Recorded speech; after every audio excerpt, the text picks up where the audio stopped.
So it's Monday morning here in DC as we wake up to this brave new world.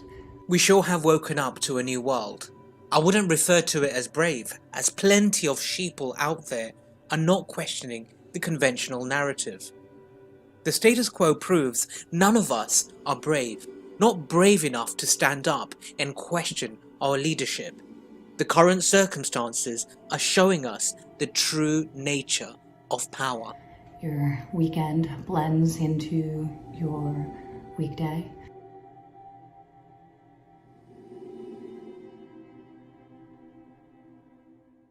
The Prime Minister goes on TV to issue a gloomy statement to the country and the restriction of our liberties, and the leader of the opposition offers nothing but support. Oh, it's looking like a brave new world, all right. In 1990, another old world ended, dominated by the Cold War, and people talked then, in 1990, of a new world order. What they actually meant then was a new political order, and what was not foreseen then, but is obvious now from everything that we see and do, what we experience in every day of our life, is the sheer scale and speed and scope of globalization.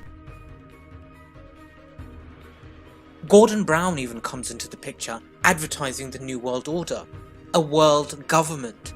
Doesn't he know globalization is what got us in this messy circumstance in the first place? Off topic, but just look at that man's eyes. Half asleep, past his sell-by date, on his way out, and still talking and murmuring the New World Order. These people are psychopaths who don't want to leave us alone.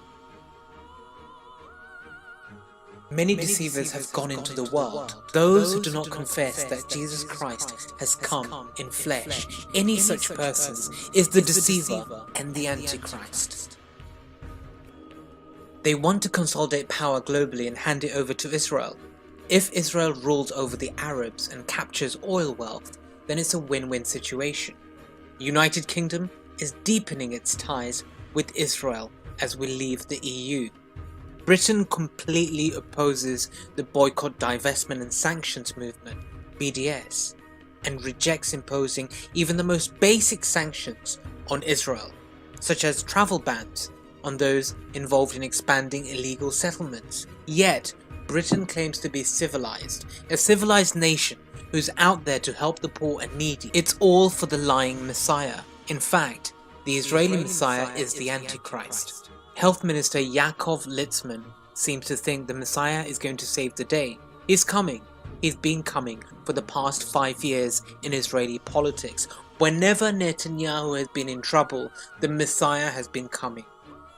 Let's hope he comes soon.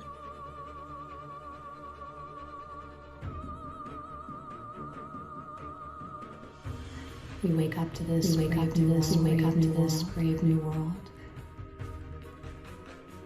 Anniversary of the Balfour Declaration, and of course the UK is still supporting all efforts to reach a solution in the Middle East peace process, and a two-state solution, you will recall, remains our Well, I'd like to talk to you about that too. Let's talk about that.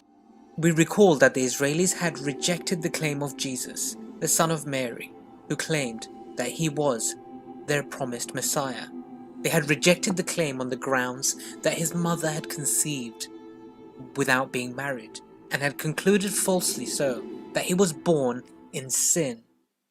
They therefore remained adamantly in wait of their Messiah, promised Messiah, to them by God. But their Messiah who is to come is the liar, because the true Messiah will not occupy anyone's land. The true Messiah will not choose one race over another. The true Messiah will embrace entire human family. That is the world order of God, not the evil new world order promoted by the elite with backing from Satan and the Antichrist. The true Messiah will not be promoted by Great Britain, which hasn't answered to its war crimes abroad.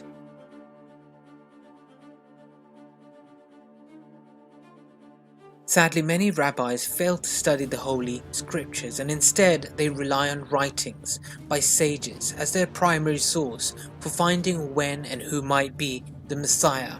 The elevation of the Talmud, Mishnah, and other writings blinds these rabbis to the truth as to who might be the Messiah. This is why I say the Antichrist, as well as Satan, is leading the nation of Israel today, and Western powers bow to it.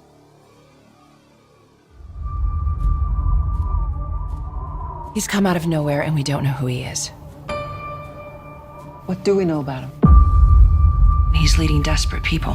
So this is a cult? We don't know who he's associated with. Before I go, I'd like to say thank you to the good Christian, Muslim, and Jewish Messianic people who voiced against the Messiah documentary. It's now been cancelled by Netflix. Congratulations.